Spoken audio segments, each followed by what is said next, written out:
Professor Nath wiped the condensation from his viewing screen and stared at the creature pacing inside the reinforced containment chamber.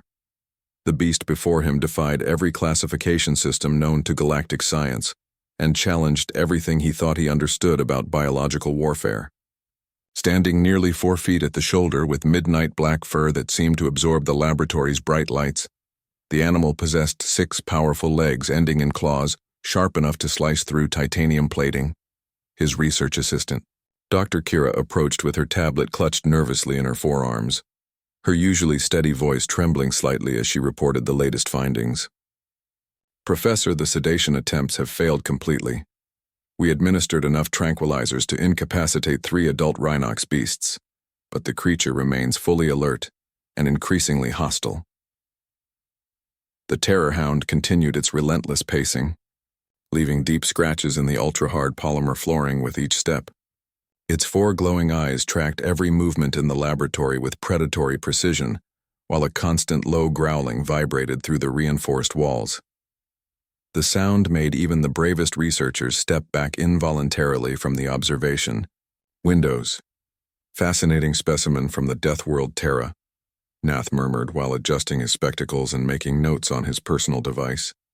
The humans call it a simple dog, though such a mundane designation seems laughably inadequate for this apex predator.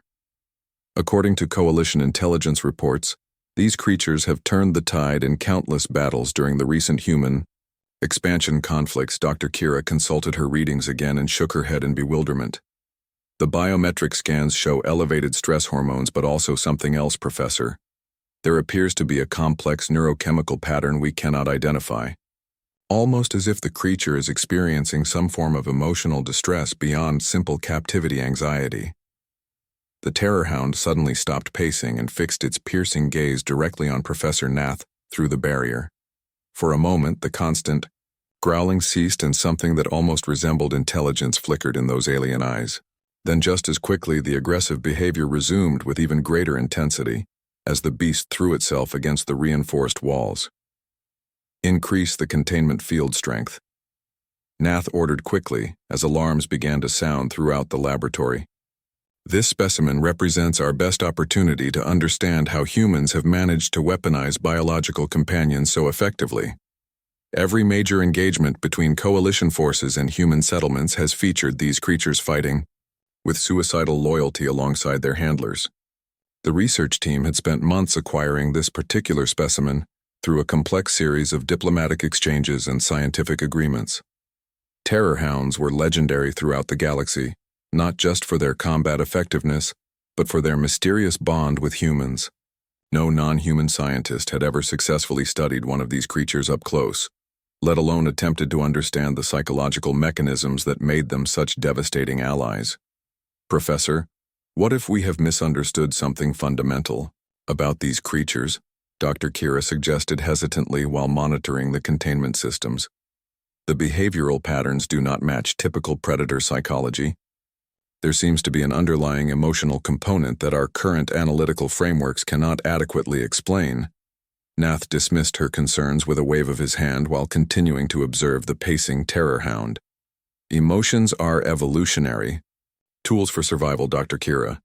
If these creatures display what appears to be emotional behavior, it is simply another weapon in their psychological arsenal. The humans have clearly bred them to exploit the empathetic responses of their enemies. The laboratory's main door chimed softly, announcing an arrival, and both scientists turned to see Administrator Vec approaching with his usual bureaucratic urgency. Professor Nath, I need to inform you that we have a new addition to our research team. The Galactic University Exchange Program has approved a human student to join your xenobiology department, a human. Nath repeated slowly, while his mind raced through the implications. Here on this station, studying alongside our Terror-Hound specimen, the student arrives tomorrow on the morning transport. Administrator Vec continued. Alex Reynolds from the Terra Colony System, first human to participate in our advanced xenobiology program. I trust this will not interfere with your current research priorities. Dr. Kira looked between the administrator and the caged creature with growing concern. Perhaps we should relocate the Terror-Hound to a more secure facility before the human arrives. Given the aggressive nature of these creatures toward non-humans, their handler might pose additional security risks. The Terror-Hound seemed to sense the tension in the room and began throwing itself against the containment barriers with renewed violence. Its claws scraped against the transparent aluminum, creating an ear-splitting shriek that echoed throughout the laboratory. Several other research specimens in nearby containers began responding with their own distressed calls. Nonsense. Professor Nath declared firmly. This represents an unprecedented opportunity to observe the Terror-Hound's behavioral patterns in the presence of its natural handler. We may finally understand the psychological mechanisms that make these creatures so devastatingly effective in combat situations. As Administrator Vec departed to make final arrangements for the human student's arrival, Professor Nath returned to his observations of the increasingly agitated Terror-Hound. The creature's behavior had become even more erratic since the mention of a human arriving at the station, its pacing more frantic, and its vocalizations more complex. "Dr. Kira, I want continuous monitoring of all biometric indicators," Nath instructed while making additional notes. "When the human arrives tomorrow, we may witness the first documented interaction between a Terror-Hound and its species handlers under controlled scientific conditions.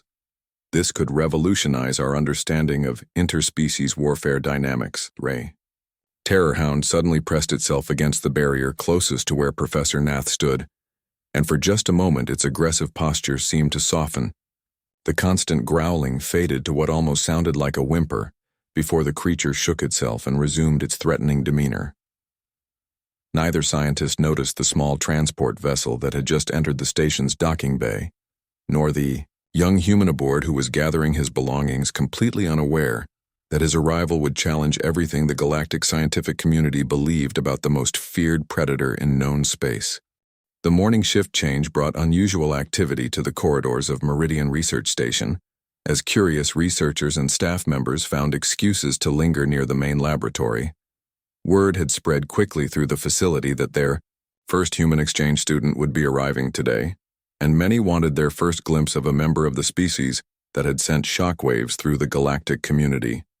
Alex Reynolds stepped through the station's airlock, carrying a simple travel pack and wearing the casual clothing typical of students throughout the galaxy. His appearance was surprisingly unremarkable to the assembled aliens who had expected something more intimidating based on humanity's growing reputation. Instead, they saw a young being with friendly eyes and an easy smile who seemed genuinely excited to be joining their research community. "Welcome to Meridian Station." Professor Nath greeted him at the laboratory entrance while maintaining what he considered a safe distance. "I am Professor Nath, head of the Xenobiology Department, and this is my research assistant, Dr. Kira. We are honored to have you participate in our exchange program." Alex extended his hand in the traditional human greeting gesture, causing several nearby staff members to step back nervously. "Thank you for accepting my application, Professor. I have read extensively about your research methods, and I am eager to learn from your team's expertise in interspecies behavioral analysis." Dr. Kira consulted her tablet while studying Alex with scientific curiosity. "We have prepared accommodations that should meet human environmental requirements. The atmospheric composition has been adjusted to Terra standard, and the nutritional synthesizers have been programmed with human dietary specifications." "That's very thoughtful of you," Alex replied warmly. "I appreciate all the effort you have put into making me comfortable here. I know having a human on the station must be a significant adjustment for everyone." Professor Nath cleared his throat and gestured toward the laboratory entrance. "If you are ready, we would like to show you our current research project. We have been studying a particularly fascinating specimen from your homeworld that has proven quite challenging to understand." They walked deeper into the laboratory complex, passing various alien creatures in sophisticated containment units. Alex recognized several species from his xenobiology textbooks, including a juvenile crystalline moth from the Vega system, and what appeared to be a bioluminescent deep cave crawler from one of the outer rim mining worlds. The diversity of life forms represented in the facility was truly impressive. "Here is our prize specimen," Professor Nath announced with obvious pride as they approached a heavily reinforced containment chamber at the center of the laboratory. We have been attempting to unlock the behavioral secrets of this Terror-Hound for several months now with limited success. Alex peered through the transparent aluminum barrier and felt his heart skip a beat. Inside the cage, a massive German shepherd. Mix paced anxiously with its ears pinned back and hackles raised. The dog's coat was slightly matted from stress, and its brown eyes held a look of confusion and distress that Alex recognized immediately. "Oh my God."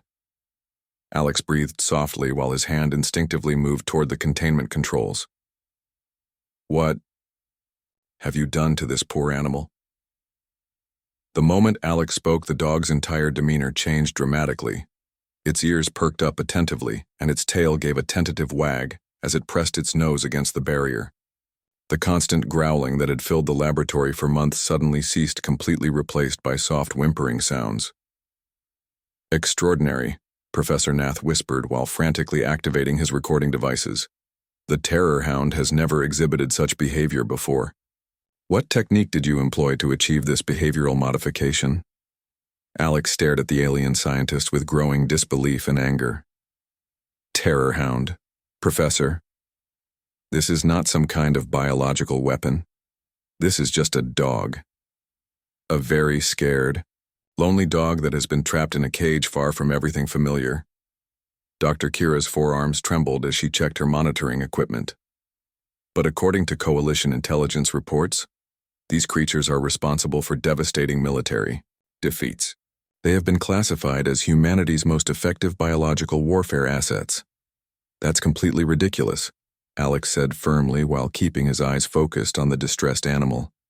"Dogs are companions, not weapons. They have been living alongside humans for thousands of years as friends and family members. This particular dog appears to be a German Shepherd mix, which are known for their intelligence and loyalty." The dog had now rolled onto its back against the barrier closest to Alex, displaying its belly in a universal canine gesture of submission and trust. Its massive tail wagged furiously as it wiggled hopefully for any kind of positive attention or interaction. Professor Nath observed this behavior with scientific fascination while making rapid notes. "The creature is displaying classic submissive posturing which contradicts all previous behavioral assessments. According to military documentation, these Terror-Hounds show no mercy toward non-human life forms and fight with suicidal determination.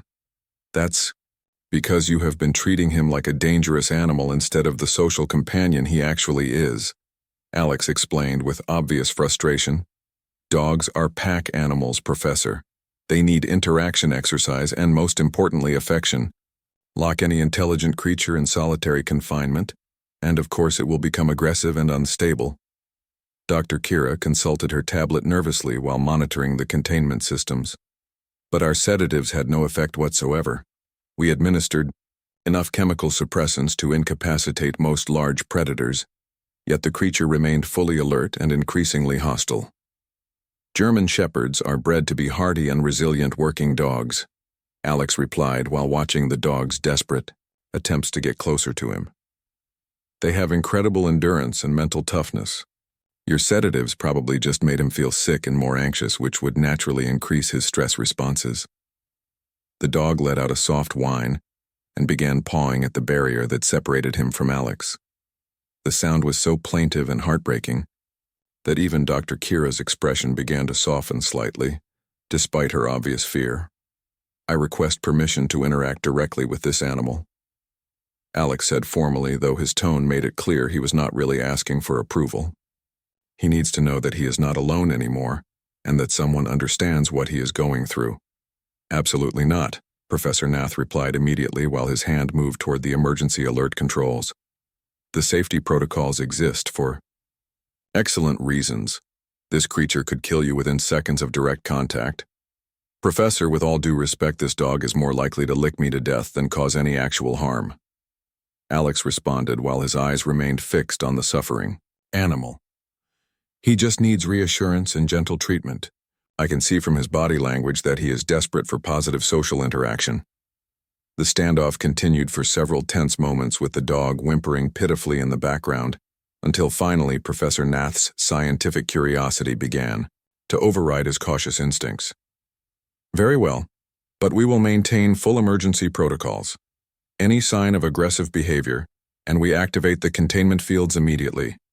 The laboratory fell completely silent except for the soft humming of monitoring equipment as Alex approached the containment unit's access panel. Professor Nath and Dr. Kira positioned themselves at the emergency control stations with their appendages, hovering nervously over the stun field activators. Several other research assistants had gathered from nearby departments to witness what they assumed would be either a groundbreaking scientific breakthrough or a tragic demonstration of human recklessness. "Remember, Alex," Professor Nath warned, while his voice carried the weight of genuine concern. "Terror-Hounds are documented as extremely unpredictable creatures. Even if the specimen appears docile now the moment you enter its territory, those predatory instincts may activate with deadly consequences." Alex paused at the door controls and looked back at the assembled group of alien scientists. His name is probably something normal like Rex or Buddy or Sam. He is not an it, and this containment chamber is not his territory. This is his prison, and he has been suffering in isolation for far too long. The access panel beeped softly as Alex's biometric signature was accepted by the security system, and the reinforced door began to slide open with a heavy mechanical groan. The dog immediately sat at attention with perfect posture but made no aggressive moves toward the opening. Instead, his tail began sweeping across the floor in wide, enthusiastic arcs. "Fascinating behavioral protocol," Dr. Kira murmured while checking her instruments. "The creature appears to be following some form of ingrained behavioral conditioning that prevents it from rushing toward the exit. This suggests a level of training sophistication we had not previously documented." Alex stepped slowly into the containment area, keeping his movements calm and deliberately non-threatening. "Hey there, big guy," he said softly, using the gentle tone humans instinctively employed with distressed animals. "You have been stuck in this place for a really long time, haven't you? I bet you have been so scared and confused." The dog's response was immediate and utterly heartbreaking. It crawled forward on its belly with its massive head lowered in submission while making soft whimpering sounds that conveyed pure relief. When it reached Alex's feet, it pressed its enormous head against his legs and let out a series of conversational whines that sounded almost like attempts at communication. "That's right, buddy, that's such a good boy," Alex murmured while slowly reaching down to stroke the animal's head. "You are such a good boy, and I am so sorry you have been alone for so long. Nobody should have to be isolated like this, especially not a social animal like you." The moment Alex's hand made contact with the dog's fur, something extraordinary happened throughout the laboratory. The tension that had filled the research facility for months simply evaporated as if someone had flipped a switch. The dog's entire body relaxed completely as Alex began to scratch gently behind its ears, and for the first time since its arrival, it closed all four eyes and let out a deeply contented sigh. "This is impossible," Professor Nath breathed while his carefully constructed scientific worldview began crumbling before his eyes. The Terror-Hound is actually enjoying physical contact with a sentient being. How can this be reconciled with documented reports of their aggressive behavior toward all non-human species? Alex looked up at the gathered scientists with a mixture of amusement and genuine pity. "Look at him, Professor. His tail is wagging, his body language is completely relaxed, and he is making happy sounds. Of course he is enjoying this. Dogs love being petted and scratched, especially behind the ears where they cannot reach themselves." To demonstrate his point, Alex began scratching behind the dog's other ear, causing its back leg to kick reflexively in a display of pure pleasure. The sight of the galaxy's most feared biological weapon reduced to a puddle of contentment by simple ear scratches was so absurd that several research assistants began laughing nervously. "This changes absolutely everything we thought we knew," Dr. Kira whispered while frantically updating her research notes.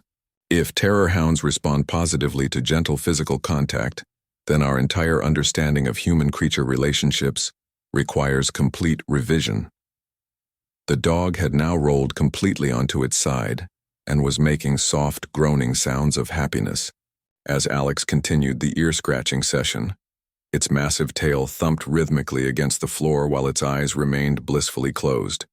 Occasionally, it would open one eye to look at Alex as if making sure this wonderful experience was Actually, real Professor Nath slowly approached the containment area while maintaining what he still considered a safe distance. Alex, can you explain the physiological mechanisms behind this behavioral transformation? What neurochemical processes are occurring to produce such dramatic changes in aggression levels? It's not complicated, Professor, Alex replied while the dog nuzzled against his hand, seeking more attention. Dogs are social pack animals that have evolved alongside humans for thousands of years. They crave companionship, physical affection, and mental stimulation. When these needs are met, they are naturally calm and friendly. When these needs are denied, they become stressed, anxious, and potentially aggressive. Dr. Kira was recording everything on multiple instruments while trying to understand the implications. But the military reports clearly document these creatures attacking coalition forces with extreme prejudice. How do you reconcile this peaceful behavior with those documented combat encounters? Alex's expression grew more serious as he continued, petting the now completely relaxed dog. Dogs are also incredibly loyal and protective of their families. If coalition forces were threatening human settlements or human personnel, then yes, these dogs would fight with everything they had.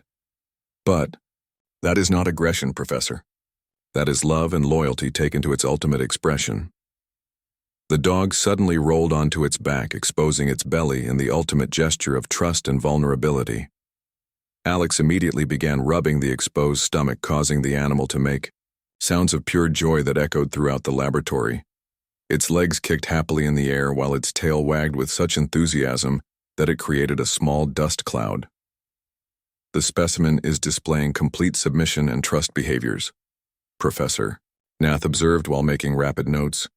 This level of vulnerability would be impossible to fake, and suggests that Terror-Hounds may be capable of forming genuine emotional bonds rather than simply following aggressive programming. Several hours passed as Alex continued interacting with the dog, teaching basic commands and engaging in simple play behaviors. The transformation was so complete that the research staff began to relax their emergency protocols. What they had feared as the galaxy's most dangerous predator was revealing itself to be nothing more than a lonely animal, desperate for companionship and understanding. 3 days had passed since Alex's first contact with the German Shepherd, and the transformation of Professor Nath's laboratory was nothing short of remarkable. What had once been a sterile research facility focused on studying a dangerous predator had become something resembling an unusual but effective rehabilitation center. The constant alarms and emergency protocols had been replaced by the sounds of playful barking and Alex's encouraging voice as he worked with the dog. Subject continues to display non-aggressive behaviors in all tested scenarios, Dr. Kira reported during the morning briefing while reviewing her extensive notes. Physical aggression levels have dropped to 0. Stress hormones have normalized. Sleep patterns have stabilized. Appetite has returned to healthy levels. The transformation appears to be permanent rather than temporary behavioral modification. Alex had convinced the research team to allow him to spend several hours each day working directly with the dog, whom he had started calling Buddy, while they attempted to locate the animal's original owners. The results contradicted every assumption the galactic scientific community had made about these so-called Terror-Hounds. "Watch this, Professor," Alex said as he demonstrated the morning's training session. "Buddy, sit. Good boy. Now stay. Very good. Come here. Excellent. Roll over. Perfect. Play dead." The massive German Shepherd performed each command flawlessly with obvious enthusiasm and pride. His tail wagged constantly, and his eyes never left Alex's face as he waited eagerly for the next instruction. When each trick was completed successfully, Alex would reward him with enthusiastic praise and gentle scratches behind the ears.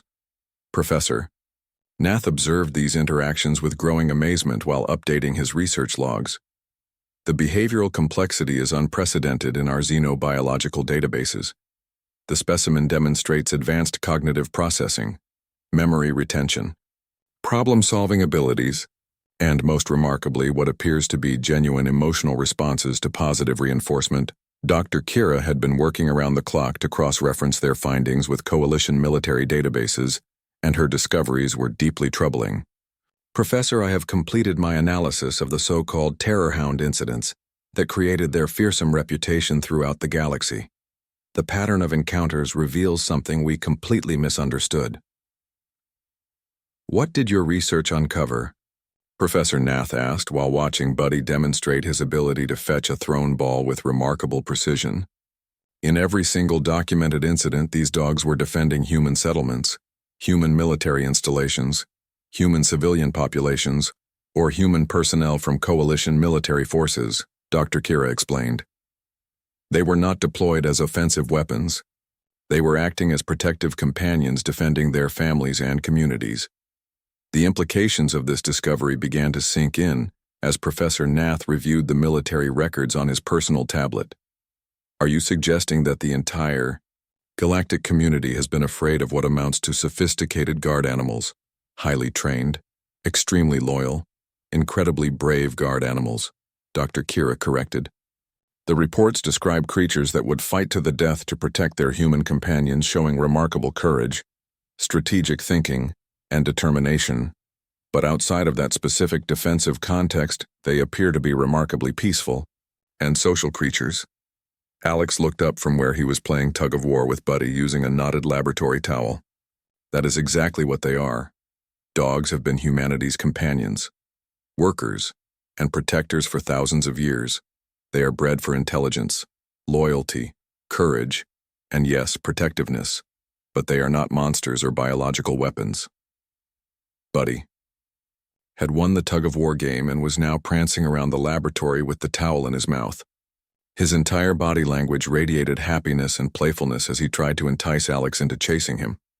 The sight of the galaxy's most feared predator playing keep-away with a piece of fabric was both endearing and completely absurd. Then why? Professor Nath asked slowly while his understanding of interspecies dynamics underwent fundamental revision. Did coalition forces report such devastating and traumatic encounters with these animals during military engagements? Alex's expression grew serious as he successfully retrieved the towel from Buddy's mouth. Because, Professor, your people were trying to hurt his family. A dog will absolutely become terrifying if you threaten the people they love. They will fight with every ounce of strength, every bit of intelligence, every drop of courage they possess. But remove that threat. Treat them with kindness and respect, and they become this. He gestured toward Buddy, who had flopped down on his back and was wiggling happily while making soft groaning sounds of contentment. His massive paws waved in the air, and his tongue lolled out as he basked in the attention and affection he was receiving. Dr. Kira was frantically updating her research files while trying to process the magnitude of their misunderstanding. The psychological profiles we developed were based entirely on combat stress situations. We never considered that their aggressive behaviors might be contextual rather than inherent. This represents a fundamental error in our analytical methodology. Professor Nath approached closer to the containment area than he had ever dared before. Alex, could you explain the evolutionary relationship between humans and these creatures? How did such a powerful predator become so completely integrated into your social structures? Dogs are not actually predators in the traditional sense, Professor, Alex explained, while Buddy rolled over and presented his belly for rubbing. Thousands of years ago, early humans formed partnerships with the ancestors of modern dogs. We provided food, shelter, and protection. They provided companionship, assistance with hunting, and security for our communities. Over generations, this relationship became deeper and more sophisticated. Buddy was now making sounds that could only be described as purring as Alex rubbed his stomach. His back legs kicked reflexively, while his eyes remained closed in blissful contentment. The research staff had gathered around to observe this display of pure happiness from an animal they had feared for months. The bond goes far beyond simple cooperation, Alex continued. Dogs can read human emotions, respond to subtle behavioral cues, learn complex tasks, and form lasting emotional attachments. In return, humans provide everything they need for a good life. It is a true partnership based on mutual benefit and genuine affection. As if to demonstrate this point, Buddy suddenly rolled over and rested his massive head directly on Alex's lap. His eyes gazed up with obvious adoration while his tail continued its rhythmic thumping against the floor. The trust and contentment displayed by the animal was unmistakable even to the alien observers. This partnership model explains the military effectiveness we documented, Dr. Kira realized. Terror-Hounds, or rather dogs, fight so effectively not because they are programmed weapons but because they are protecting their beloved families. Their motivation comes from love rather than training or conditioning. The profound implications of their discovery were beginning to reshape everything the research team thought they understood about human society, interspecies relationships, and the very nature of biological partnerships in the galaxy. Word of the extraordinary discovery at Meridian Research Station spread through galactic academic networks with unprecedented speed, and within 2 weeks Professor Nath found himself at the center of the most significant xenobiological revelation in recorded history. The creature that had terrorized coalition military forces and haunted their strategic planning sessions was revealing itself to be something entirely different from what anyone had imagined. Representatives from universities, military academies, diplomatic corps, and research institutions throughout the galaxy had requested access to witness the ongoing behavioral studies. The station's communication systems were overwhelmed with requests for data, video recordings, and direct testimony from the research team. Alex found himself giving presentations about canine psychology and human-animal relationships to audiences he never could have imagined. The fundamental misconception, Alex explained to the latest group of visiting dignitaries, stems from observing these animals only in high-stress combat situations. Dogs are not independent weapons that humans deploy against enemies. They are family members who will do anything to protect the people they love. Their fierce loyalty and protective instincts are expressions of genuine emotional bonds rather than military programming. Buddy had become the station's most popular resident and unofficial ambassador for improving human-alien relations. Now wearing a collar embroidered with his name in 17 different galactic languages, he demonstrated his gentle nature by performing tricks, playing with visitors, and showing off his remarkable intelligence. His favorite activity remained having his ears scratched by Alex, though he had learned to accept similar attention from some of the braver alien researchers. Dr. Kira had been promoted to head the newly established Department of Interspecies Companion Studies, with Alex serving as the primary human consultant. Their joint research had already identified several other misunderstood Earth creatures that the galactic community had classified as dangerous when they were actually harmless pets, service animals, or livestock. Professor, the implications extend far beyond simple biological classification, Dr. Kira reported during their weekly briefing. If we were so fundamentally wrong about something as basic as companion animals, then we must question our assumptions about human society, technology, military capabilities, and cultural practices. How many other aspects of human civilization have we misinterpreted? Professor Nath had become something of a celebrity in xenobiological circles, though he remained honest about who deserved credit for the breakthrough. The discovery came entirely from understanding the human perspective rather than imposing our own assumptions. We had categorized this creature based on fear and incomplete information instead of objective observation and genuine understanding. The political ramifications of their findings were equally significant. The Galactic Coalition had begun comprehensive reviews of their policies regarding human expansion, trade agreements, and military assessments.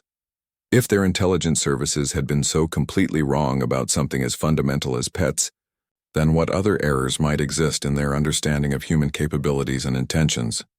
Buddy's daily walks through the station corridors had become scheduled events that drew crowds of researchers, students, and visitors.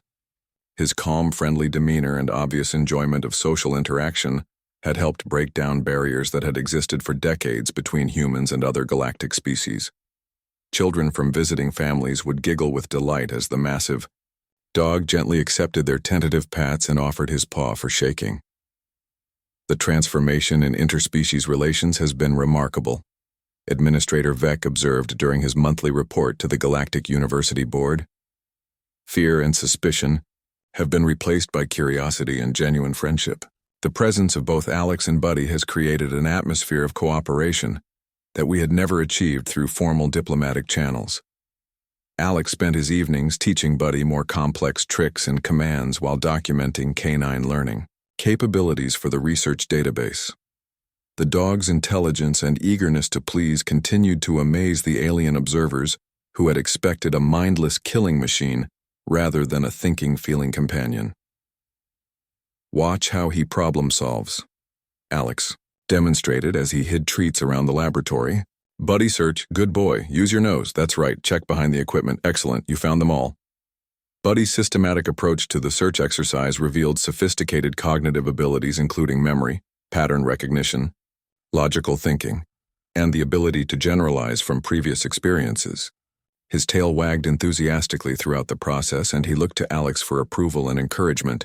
After each successful discovery, Professor Nath had begun writing what would become the definitive academic text on human companion animal relationships, though he knew it would challenge many established theories in multiple scientific disciplines.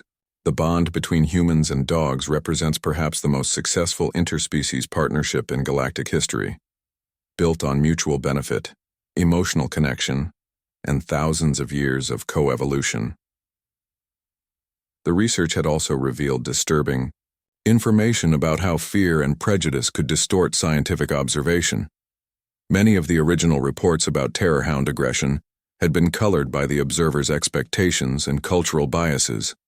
When researchers expected to see dangerous predators, they interpreted defensive behaviors as offensive aggression. "We must acknowledge our own role in perpetuating these misunderstandings," Dr. Kira admitted during a conference presentation. "Scientific objectivity requires setting aside preconceptions and observing phenomena without cultural filters. Our failure to do so led to decades of unnecessary fear and mistrust." Alex had grown deeply attached to Buddy, and the feeling was clearly mutual. The dog followed him everywhere, slept beside his bed, and showed obvious distress whenever Alex had to leave for extended periods. Their bond exemplified everything Alex had been trying to explain about the human-canine relationship. "He is not just a research subject or a specimen," Alex told the assembled scientists.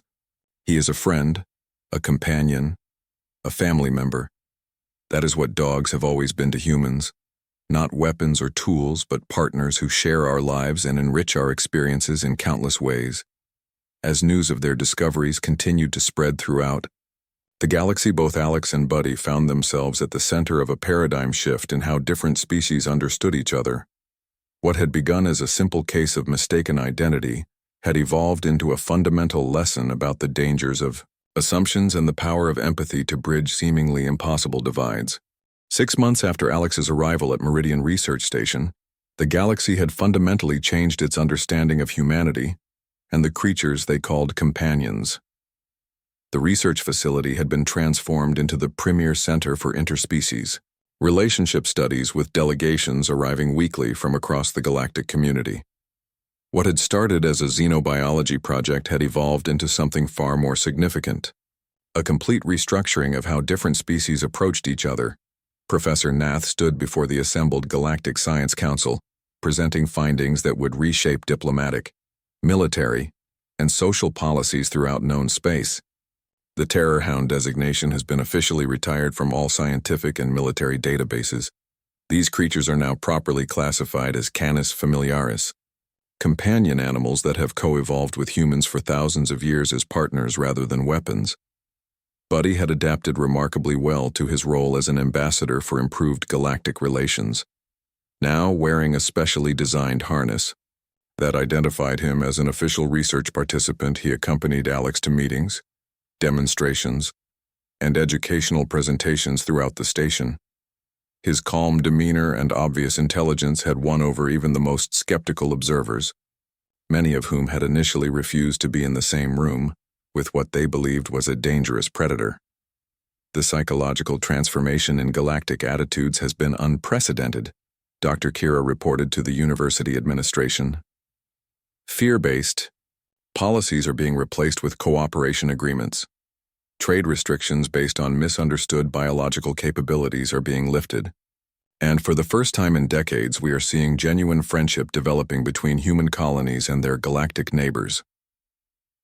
Alex had become the galaxy's foremost expert on human-animal relationships, despite being only a graduate student when he first arrived.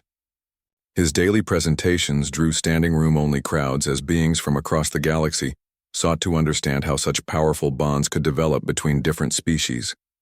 The concept of interspecies friendship based on mutual affection rather than dominance was revolutionary to many cultures.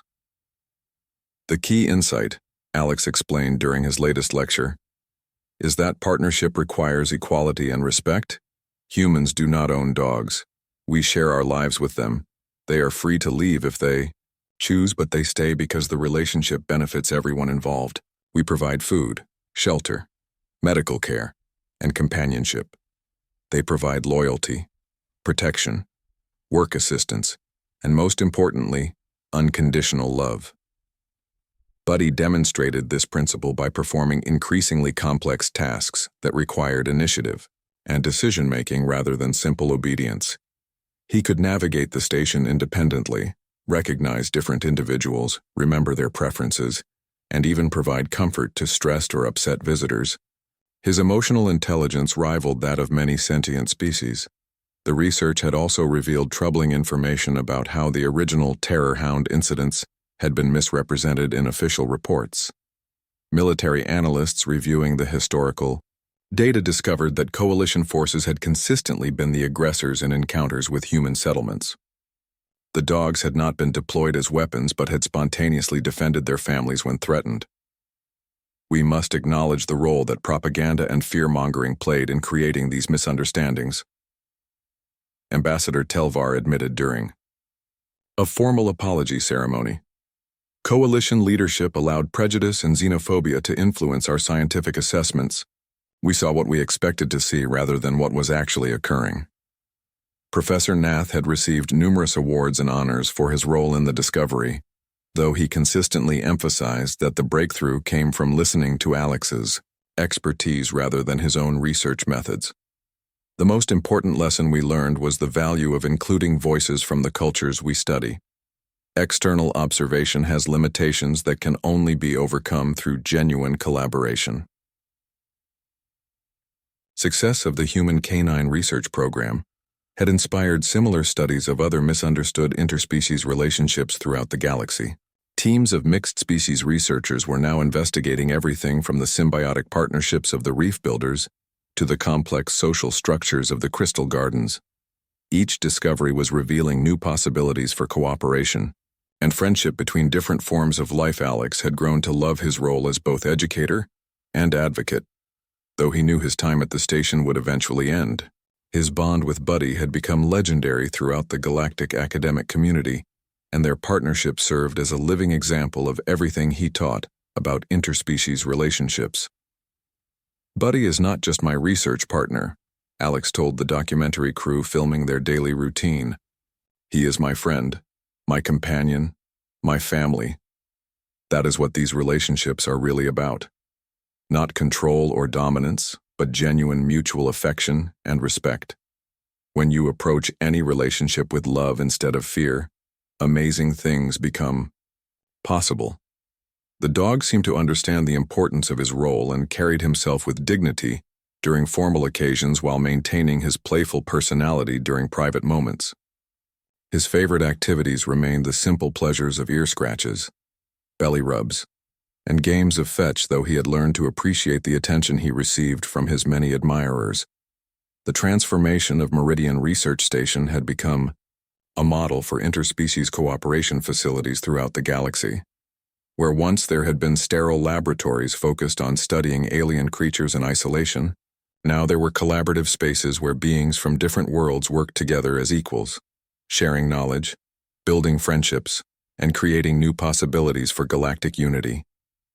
As Alex watched Buddy interact with a group of young alien students, patiently allowing them to examine his ears and paws while his tail wagged in contentment, he reflected on how much had changed since that first day when he walked into the laboratory.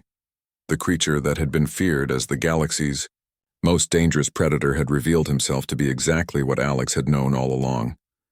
A very good boy who just wanted to be loved. The Terror-Hound that had kept growling until the human rubbed its ears had become a symbol of hope, proving that understanding and compassion could overcome even the deepest prejudices. And sometimes, the most profound discoveries came not from complex scientific instruments, but from the simple act of reaching out with kindness to bridge the space between different worlds.